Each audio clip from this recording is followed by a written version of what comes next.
a big saying in our business that we have to exceed the customer expectation. We have to deliver wow through service, because at the end of the day, they're our clients. And if we don't deliver that wow, they'll go somewhere else, or they won't use it, or they'll decide that it's just too hard and they'll go and rent a car themselves. Likewise, in the smash repair world, I really believe that the client should be yours. We all get sent work, that's fantastic, but you should own that client. And you should make sure that that client never ever wants to go and have their car repaired anywhere else. Because I think that's crucial to the success of ongoing business. And I think by ensuring that you've got maybe the social media presence to say, look what I've repaired, look how I've done this, have you got involved in the community? What's your logo like? Does it resonate with the industry, with the consumer that's coming up today? If staffing is a major concern, if you are in a regional area and it is always going to be hard to find staff, then you need to start thinking outside the box of a solution now, because the problem's not going away. Yeah, so I must say I'm not 40, I'm a little bit older than 40, I'm 44, but yeah, exactly. So probably like a few of us, Dale. So basically, WA is fairly unique. Well, it used to be unique. We were sort of a long way away. We're finding now that we're not anymore. The problems you have here is exactly what we face in WA. We're not insulated like we used to be, unfortunately. So we've got, like you guys, a couple of major insurance company players, which are pretty much dictating to us on a daily basis. Victoria is hard, I think, because, I don't know, from what we hear from other states, they band together a lot and look after each other. Victoria does not do that. The shops don't back each other and try and share knowledge that way. Like James was saying before, knowledge is power, and I think sharing that is definitely a good thing. You guys are here for a certain reason. You guys are here because you're the next generation. You may have maybe taken over from family side of things, or you are involved in management, involved with guys that aren't your family. But basically, how I did it was I looked at the whole business as a whole. I sat back when I took over Dad's side of things and went, okay, great, we're doing this in this part of the business and it's working well and it's great.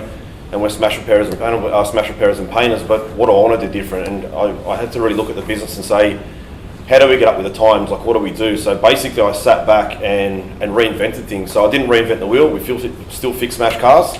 None of that changes, but I did reinvent the way we looked at the business, and I did reinvent the way that the business is perceived by the general public and by our work providers.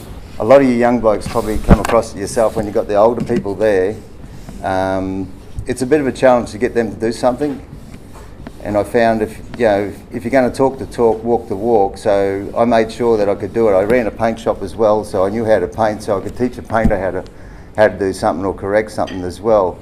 So by doing that, I slowly got the respect of all the staff members, and that's basically how I grew the relationship with all my staff. So families enter, then we have them working together.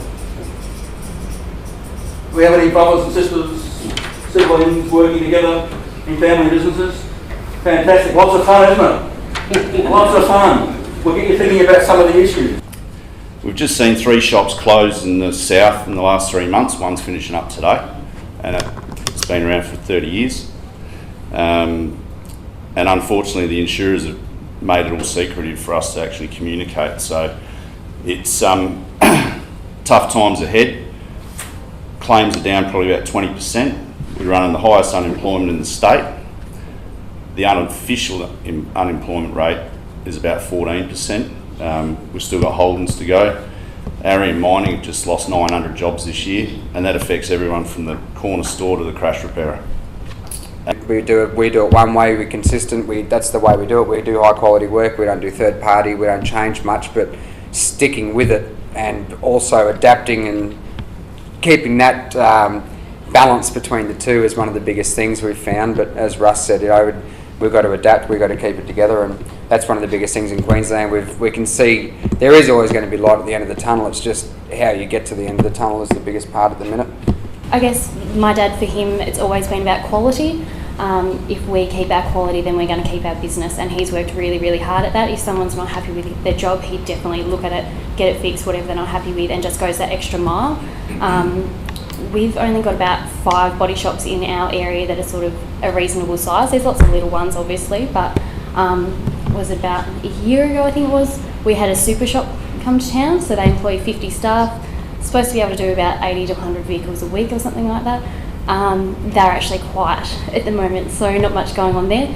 But us larger shops that are, I guess we've got about 15 staff, we've managed to survive that. We didn't do a lot of Suncorp work prior to that anyway, but now I think our workload's probably increased in that department actually.